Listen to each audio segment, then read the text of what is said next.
2020 সালে daily star একটা ছবি ফটো ফিচার করলো, সুলতান আপা তোমার মনে আছে নিশ্চয়ই, আপুদেরও মনে থাকবে। সেটা হচ্ছে একজন বোরখা পরা মা ক্রিকেট খেলছে। মুনমুন শারমিন শামস, ধরেন একটা সময় ছিল নীতির একটা জয় থাকতো, মানুষ সম্মানিত বোধ করতো, নীতির কথা বলতো, তাই না? কোথা থেকে যেন একটা নয়েজ আসতেছে। ওকে, মানুষ মানুষ একটা মানে অন্যায় যে করে তার এক ধরনের লজ্জাবোধ থাকতো। এই যে অরুণা বিশ্বাস বললেন যে আমরা তো, আমার ছেলে যদি কোনোদিনও এরকম অশ্লীল ভাষায় কোনো নারীকে কেন কাউকে গালি দিত, আমি তো তাকে বলতাম তো আমি তোমার মা হওয়ার দরকার নাই, তাই না? কিন্তু এখনকার এই এই যেসব নারীদেরকে কথা বলছি আমরা, তারা তো তাদের সন্তানরা বলবে যে আমার মা কত স্মার্ট ছিল, আর অরুণা বিশ্বাসের সন্তান বলবে যে আমার মা কত গেও ছিল, কত আনস্মার্ট ছিল, কত বোকা ছিল। আপনার মনে হয় যে অবস্থাটা এরকমই দাঁড়াচ্ছে? মুনমুন শর্মা, না, আমি একটু একটা ছোট্ট প্রশ্ন তুলতে চাই এখানে, হয়তো জানি না প্রশ্নটা কেমন হবে। আপার কথা শুনছিলাম, অরুণা আপা, প্রাচী আপা। অরুণা আপা একটা কথা বলেন যে অধিকাংশ মানুষ সাম্প্রদায়িক, এবং আমি এই ব্যাপারে একমত। একটা বিশাল অংশ মানুষ সাম্প্রদায়িক চেতনা ধারণ করে, এবং আমার মনে আছে যে আমি আমি ব্যক্তিগতভাবে আমার কোরবানি ঈদের সময় অসুবিধা হয়, আমি ভেজিটেরিয়ান। সো আমার এই জায়গাগুলোতে আমি কুরবানি ঈদের সময় আমি চেষ্টা করি দেশের বাইরে চলে যেতে। তো এটা আমার ব্যক্তিগত জায়গা, আমি এখানে ধর্মের কোনো যার যার ব্যাপার। কিন্তু আমি দেখলাম যে দেশের বাইরে চলে গেলেও আমি এর থেকে মুক্তি পাচ্ছি না। কেন পাচ্ছি না?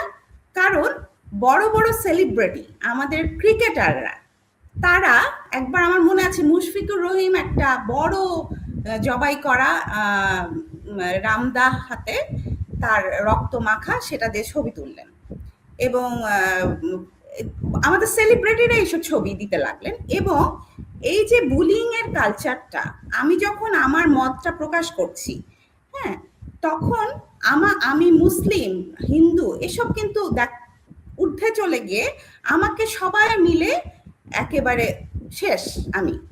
আমার খুব স্পষ্ট মনে আছে 2020 সালে একটা ছবি, এখন আমরা বুঝতে পারি, এখন 2 2 4 মিলাই আমরা, অঙ্কগুলো এখন খুব সহজ হয়ে গেছে।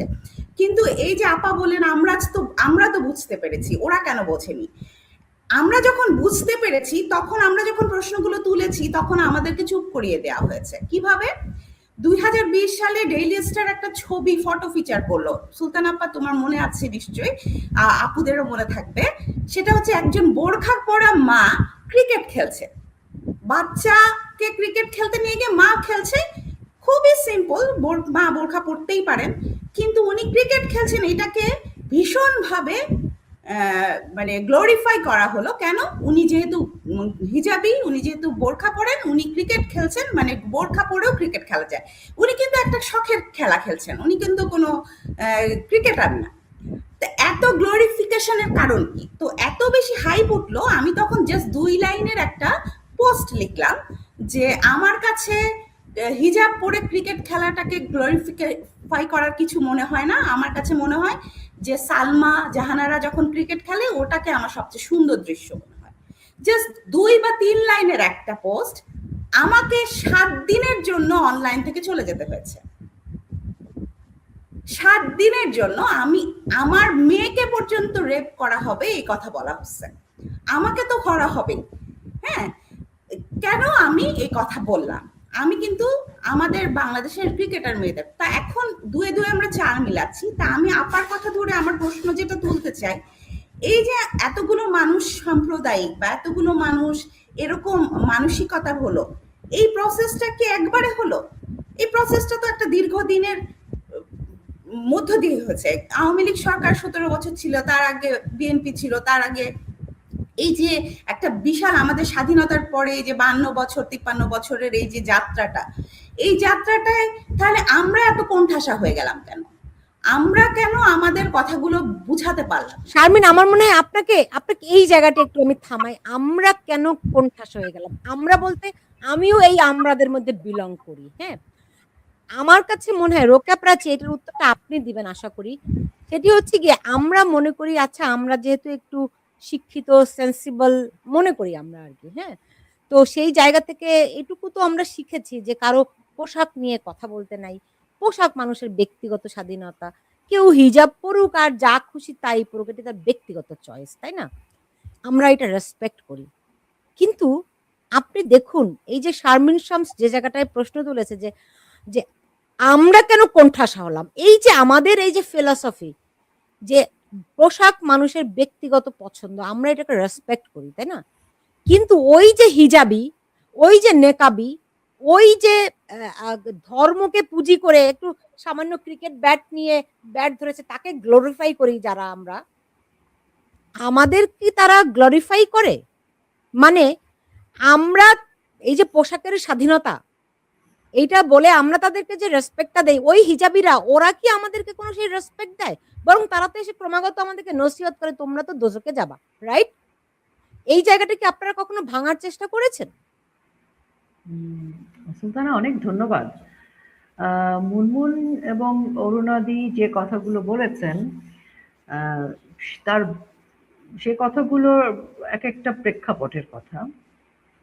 কিন্তু একটা জিনিস খেয়াল করেন সুলতানা, এই হিজাব, অ্যাকচুয়ালি হিজাব হিজাব শব্দটার সাথে বাঙালি সংস্কৃতির সংঘর্ষটা কোথায়, বা এই হিজাবটা মানে হিজাবটা কেন আসলো, বা হিজাবটাই কি আসল সমস্যা নাকি মাইন্ডসেটটা সমস্যা? সরি আপা, আমি একটু আপনাকে ইন্টারাপ্ট করি। হিজাব অবশ্যই একটা অনেক বড় সমস্যা। না, আমি কিন্তু আমি শেষ করি, আমি শেষ করি সুলতানা। আপনি আপনি যখন বললেন তাতে মনে হলো যে আমি হিজাবটাকে, আমি বলছি যে আমাদেরকে এই অ্যানালাইসিসটা যেতে হবে, সেজন্য আমি শব্দগুলো বলেছি। আপনি যখন প্রশ্ন করবেন তখন মনে হবে যে আমি বলছি হিজাবটা কি, হিজাবটার কোনো সমস্যা। আমি বলছি যে আমাদের প্রেক্ষাপটটা গুলো বের করতে হবে যে সমস্যাটা কোথায়। সমস্যা কি শুধু হিজাব? সমস্যা কি বোরখা?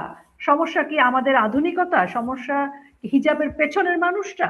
নাকি সমস্যা হচ্ছে এই পুরো বিষয়টার পেছনে যে রাজনীতিটা করছে সেটা?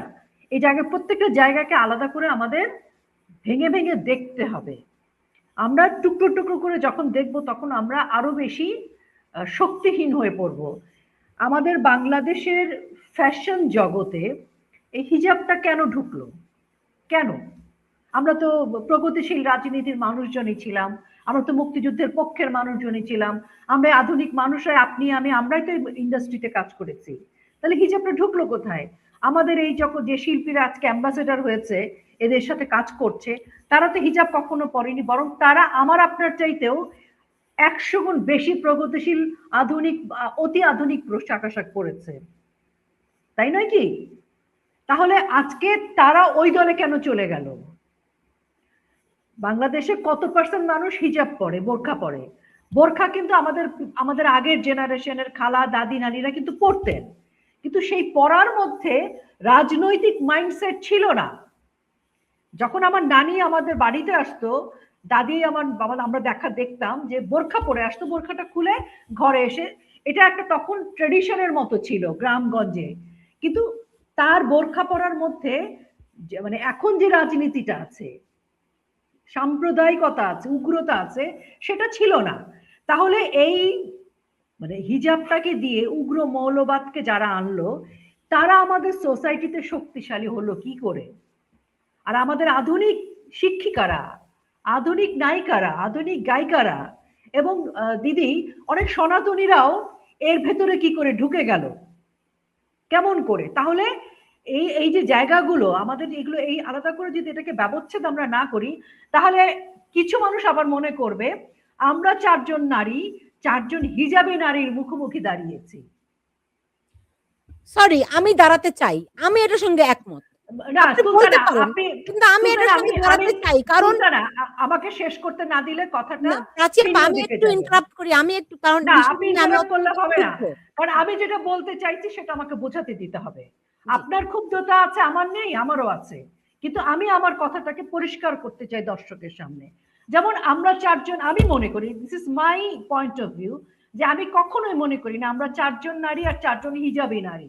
এখানে 4 জন হিজাবির যে ফিলসফি, যে রাজনৈতিক অন্ধকারে তাদেরকে দীর্ঘ সময় ধরে ভেতরে ঢোকানো হয়েছে, এই 4জন হিজাবি নারী অথবা 4জন জঙ্গি পুরুষ কিংবা যারা ওই যে বোমা আগে বোমাবাজি করতো, এর মধ্যে কোনো পার্থক্য নেই। সাংস্কৃতিক এই যে সাংস্কৃতিক সাম্প্রদায়িকতা, এটি আর একটি উগ্র মানে বোমাবাজি জঙ্গিবাদের সাথে তো কোনো পার্থক্য নেই। কাজে আমি বলছি যে এখানে এই যে হিজাবের যে এই যে সাম্প্রদায়িক যে উগ্রতা আমাদের মধ্যে বপন করা হলো, এটা কি শুধুমাত্র আজকে হয়েছে?